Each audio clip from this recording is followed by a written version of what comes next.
جی السلام علیکم ویورز، آپ اس وقت دیکھ رہے ہیں مومنٹک نیوز۔ میرا نام ہے کاشف شیاری۔ ہم اس وقت موجود ہیں طارق روڈ پر اور یہاں جماعت اسلامی کراچی کی جانب سے ایک کیمپ لگایا گیا ہے حق دو کراچی کو، ریفرینڈم کیا جا رہا ہے۔ ہمارے ساتھ موجود ہیں محسن جمیل صاحب۔ السلام علیکم سر۔ وعلیکم السلام سر، حق دو کراچی کو ریفرینڈم 3 دن کمپین چل رہی ہے، کیا مقصد ہے اس کا؟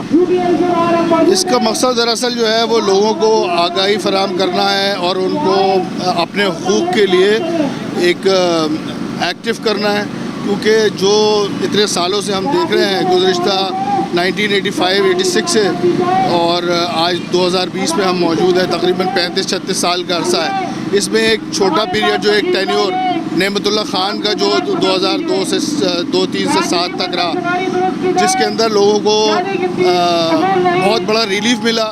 کراچی کے اندر کام بھی ہوا، سیوریج کا نظام بھی بہتر ہوا اور روڈیں بھی بنی اور دیگر لوگوں کے مسائل بھی حل ہوئے، اور سب سے بڑی بات یہ کہ کرپشن فری کام ہوا۔ اداروں کے اندر سے کرپشن کا لیول بہت نیچے لایا گیا، مگر یہ کہ بدقسمتی سے پھر جو ہے وہ دوبارہ ایم کیو ایم اور پیپلز پارٹی کے ہاتھ میں دوبارہ آ گیا یہ 2007 سے آنورڈ اور 2020 تک۔ تو ملک شہر کا جو حال ہے وہ آپ کے سامنے ہے کہ الیکٹرک کی لوٹا ماری آپ کے سامنے ہے۔ ایک تو لوٹا ماری، اوور بلنگ، اور اس کے بعد جو ہے وہ پھر اس کے بعد لوڈ شیڈنگ۔ اس کی وجہ سے صنعت بہت زیادہ متاثر ہوئی، آپ کے ایکسپورٹ کے آرڈرز جو ہیں وہ بہت زیادہ متاثر ہوئے، بلکہ بہت ساری انڈسٹری جو ہے وہ کراچی سے شفٹ ہو کے جو ہے وہ دوسرے صوبوں کے اندر چلی گئی، دوسرے شہروں کے اندر چلی گئی۔ تو یہ انفراسٹرکچر کراچی کا جو ہے وہ تباہ ہو گیا۔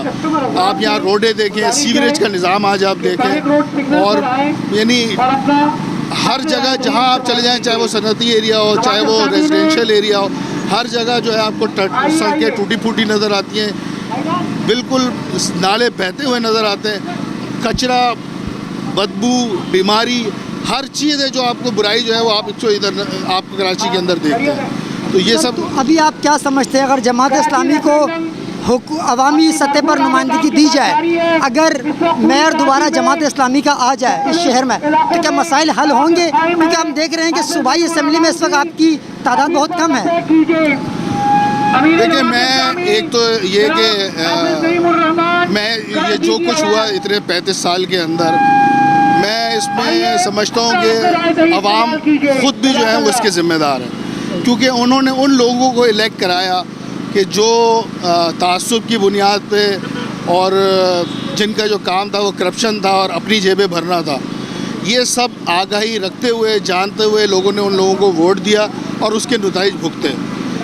اور کسی بھی چیز کا جو ہے وہ ایک سیمپل اگر آپ کے پاس موجود ہے، عبدالستار افغانی کا ایک ٹینیور گزرا اور وہ بھی آپ کو پتہ ہے اس ٹینیور کے اندر کام ہوا، اور کراچی کے اندر نہ صرف کام ہوا، کرپشن فری کام ہوا۔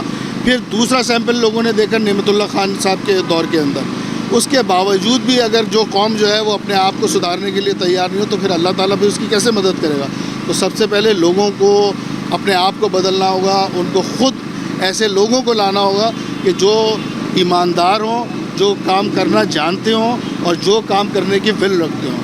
تو جب تک یہ کہ لوگ اپنے اندر تبدیلی پیدا نہیں کریں گے، شہر کے اندر تبدیلی نہیں آئے گی۔ سر، آپ کا نعرہ ہے کہ کوٹا سسٹم کو ختم کیا جائے، کیا کراچی والوں کو گورنمنٹ جابس ملتی نہیں ہیں کیا؟ کراچی والوں کو گورنمنٹ جابس ملتی ہیں، مگر اس ریشو سے نہیں ملتی۔ آپ اگر کسی بھی ادارے میں آپ چلے جائیں، ایف بی آر میں چلے جائیں، سندھ ملٹری کنٹرول اتھارٹی میں چلے جائیں، اینی ویئر آپ کسی بھی جگہ چلے جائیں، آپ کو جو ہے وہ کراچی کی نمائندگی جو کراچی کے رہنے والے ہیں ان کی بہت کم نظر آئے گی۔ یہ واضح طور پر ہر شخص محسوس کر سکتا ہے۔ اور پھر جو کرپشن کا بازار ہے وہاں پہ، اگر آپ کو پتہ ہے کہ اگر آپ نے کوئی کنسٹرکشن کرانی ہو تو آپ کرا ہی نہیں سکتے جب تک کہ آپ اپنی اسپیڈ منی یوز نہیں کریں۔ اسی طرح ہر ادارے میں یہی حال ہے، ایف بی آر میں برا حال ہے، ہر جگہ یہی برا حال ہے۔ تو چاہے وہ صرف صوبائی سطح پہ نہیں، صرف شہری سطح پہ نہیں، بلکہ جو ادارے وفاق کے انڈر آتے ہیں وہاں بھی یہی حال ہے۔ بہت شکریہ سر۔ جی تو ناظرین، آپ نے دیکھا کہ اس وقت طارق روڈ پر جو کیمپ لگایا گیا ہے جماعت اسلامی کی جانب سے، علاقائی عہدیدار محسن جمیل صاحب ہمارے ساتھ موجود تھے اور ان کی رائے آپ نے جانی۔ مجھے دیجیے اجازت، اگلی بار پھر کسی نئے ایشو کے ساتھ ملاقات ہوگی، تب تک کے لیے اللہ حافظ۔